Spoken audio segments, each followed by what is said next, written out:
Well, hello to all my physics pals out there. Paul Lake here with another physics problem solved. Today we're going to take a look at a kinematics problem I call a fast and furious car collision.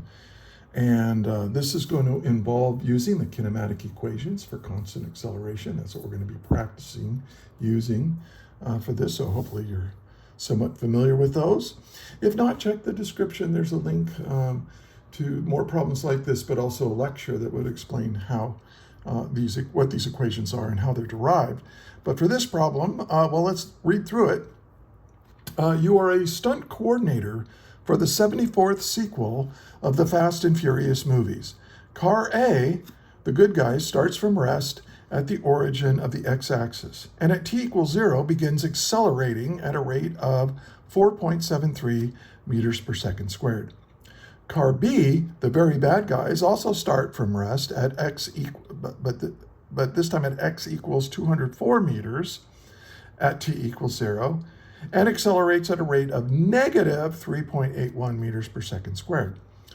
To set up the cameras properly, determine when and where the cars will collide, and how fast are the cars moving when they collide. Or just, actually, I should have written just before they collide. And get it right, or the movie producer will be furious. So this is kind of a realistic kind of problem. I mean, if you're working on a movie set and you set up these cars, you have to figure out where and when they're going to crash, and so you can, you don't want to do it by trial and error. That'd be kind of expensive. All right. So what I suggest you do is right now pause the video and try to solve this problem yourself, and then hit play to check your work with mine. All right. So let's get started. I like to draw a picture of it. So here's my track. I'm going to make it an x-axis, right, in meters. And here's car A. So just draw a little car. And what do we know about car A? Well, we know that the initial position of A, now look at the subscripts here. X is the position. X sub 0 is the position when time equals 0 at the beginning, right? And A refers to which car we're talking about. And we know that it's starting at 0. It's starting at the origin. And it starts from rest. So what does that mean? Well, that means the velocity at time t equals 0 for car A is also equal to 0. But the acceleration for car A is a constant 4.73 meters per second squared, or meters per second every second. Now let's take a look at car B. We'll just arbitrarily put it here. Here's car B. And it's located at its position. The position of car B at time t equals 0, its initial position, is given to be 204 meters from the origin, away from car A. And it also starts from rest. So its velocity is 0, but its acceleration is negative 3.81 meters per second squared. And one thing you should recognize is, what does this negative mean? It means it's going to be accelerating in the negative x direction. It doesn't mean it's slowing down. A lot of people think, oh, a negative acceleration must mean that it's slowing down. No. In this case, it's speeding up, but it's speeding up to the left. So keep that in mind as you work these problems. Okay, and so what are we trying to find? I'll put that over here. Now this problem was written without A's and B's and C's, but I like to do that. Like what are you trying? Well, the first thing I want to find is when the cars collide. So t, the time, make a little more room here. Time equals, or the time, not equals, I'm sorry. The time of collision And then for part B, I'll call it part B, the where. Let's see, this is determine when, that's time, and where, that's position. So X, the position X of the collision. And then part C, we want the final velocity of car A and the final velocity of car B. Now, one thing that you might say, well, they crash, right? Isn't their final velocity going to be 0? No, we want the velocity of the cars just before they collide. Because once they collide, they're not undergoing constant acceleration anymore. The accelerations on both cars is going to spike way up, and so we're not concerned with that. What we want to know is how fast are they going, A and B, and in what direction are they going? Well, B is obviously going to be moving in that direction, just before they hit each other. All right. Now, if you're working this problem, you're probably pretty early in your physics class, and I really want to emphasize how advantageous it is to you to set up the problem in a similar manner as this. Draw a picture of the problem. Write down what's given in terms of the variables that we know. And then do the same thing with what we're trying to find. If you can do this, the problem is so much easier to solve. So take it from an old gray beard like me. This is the way to do problems. All right, so let's solve A. Now, what do we know? We know that at this position, they're going to collide when they actually hit each other. We know that the position of car A is going to be equal to the position of car B. Now, this is really an important idea when we're setting up when they hit each other, they're going to be at the same position at the same time. So that's and you're going to be working a lot of collision type problems like this. So think about that. Now let's create a mathematical model for this. Now we want to use time, and we want to use, we need a kinematic equation with time in it. We need a kinematic equation with position in it. We don't really need the final velocities. We will need that for part C, but for right now, we can use the kinematic equation to solve A and then to solve B that doesn't have final velocity in it. And that equation is this. It's the change in position is equal to the initial position times time plus 1/2 the acceleration times time squared. Now this equation works for time intervals where the acceleration is a constant for the entire time interval. So you can't use this equation if the acceleration is going to change with time. But in this problem, we're going to assume constant acceleration. So this equation is valid. Another thing, what is delta x? I mean, we want to know a position, not a change in position for car A and B when they collide. But remember that delta, this is kind of like the final position minus the initial position anytime you have a delta. Well, I'm going to call the final position x, and the initial position is x at time t equals 0. So this is the position at time t. This is the position at time t equals 0. And if I subtract those two, that gives me the change in position of that car. So this is going to allow me to rewrite this equation. I'm going to take this minus x naught, and I'm going to add it to the other side. And if you do that, you get a kinematic equation that looks like this. My final position is equal to my initial position plus my initial velocity times time plus half my acceleration times time squared. So I'm going to use this for car A. So let's go back here. Car A, its position is going to be equal to the initial position of A plus the initial velocity of A times time plus 1/2 the acceleration of A times time squared. So notice I just took this and applied it to car A and included the A subscript. Now, what do I know? Let's take a look at this. The initial position of A is 0. So this is 0, it goes away. The initial velocity of car A is also 0, so this term disappears.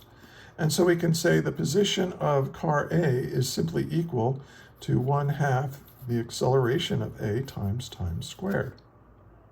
So this is my mathematical model for car A. Let's do the same thing now for car B. Car B, the initial position of B, plus the initial velocity of B times time, plus 1/2 the acceleration of car B times time squared. So I'm really being meticulous about these subscripts and making sure I'm including them so I don't accidentally plug in the wrong value. Okay, now what is the position of the position and when time equals 0 of car B? It's not 0, it's 204 meters. So I'll just leave it in terms of variables for right now. This is not 0, but this is 0. Right, this is 0 here. So, and this is non-zero. 1/2 acceleration of B times time squared. I usually leave the equations in terms of the variables until I'm kind of ready to plug everything in at once, all these values at one time. So I don't plug my values in until I need to, but it really doesn't make that much difference. If you want to plug in the values right away, you can. But now we have this, we're going to use this equation, car A. The position of car A is equal to the position of car B when they hit each other, right? Doesn't that make sense? Boom. They're at the same place at the same time, somewhere in there. All right. So car A, though, the position of car A is equal to 1/2 the acceleration of A times time squared.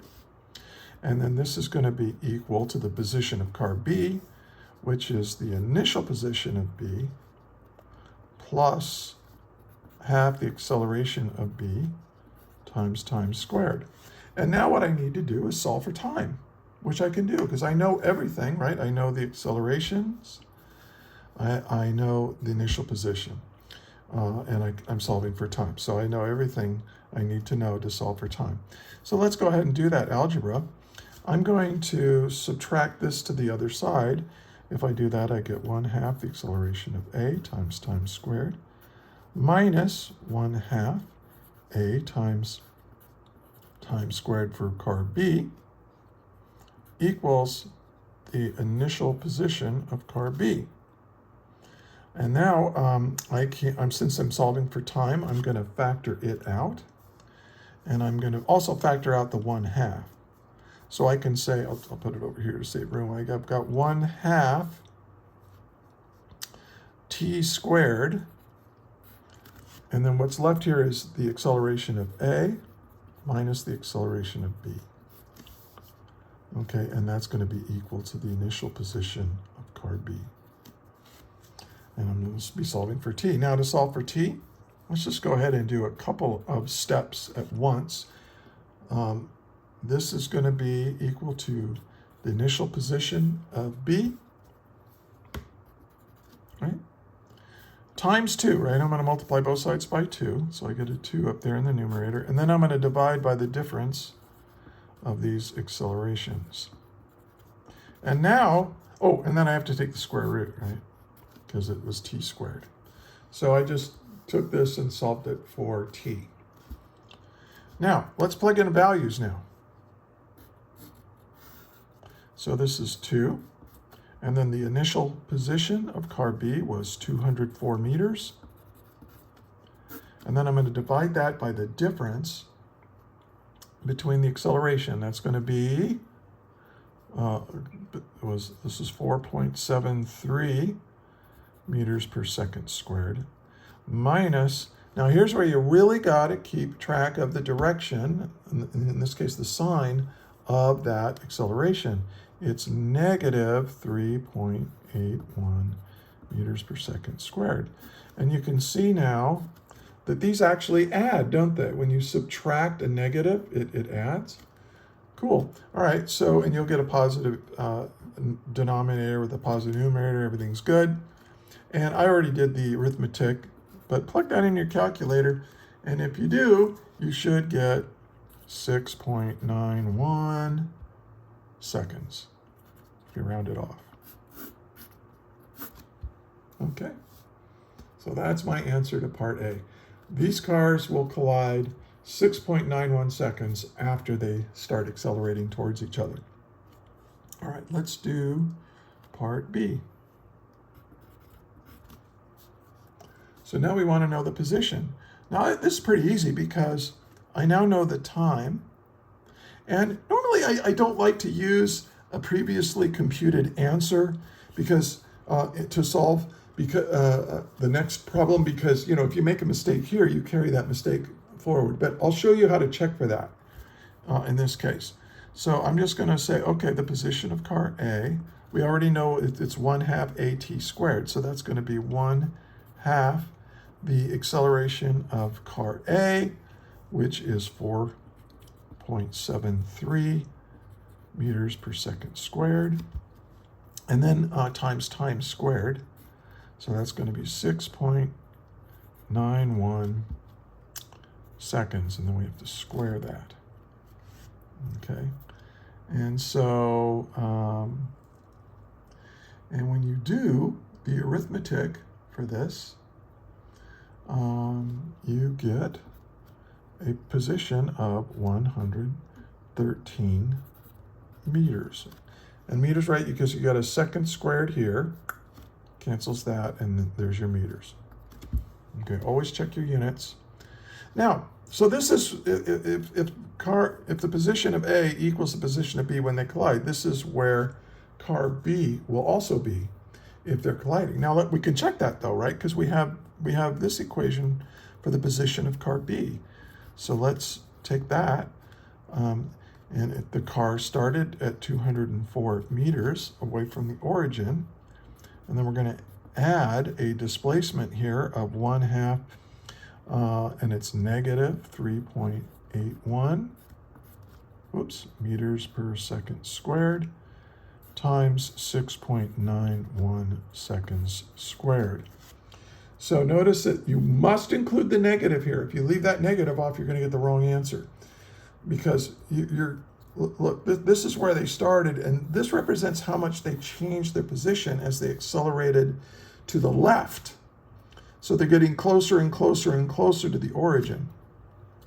So this has to this term needs to subtract from that. And when you do the arithmetic, you do indeed get 113 meters.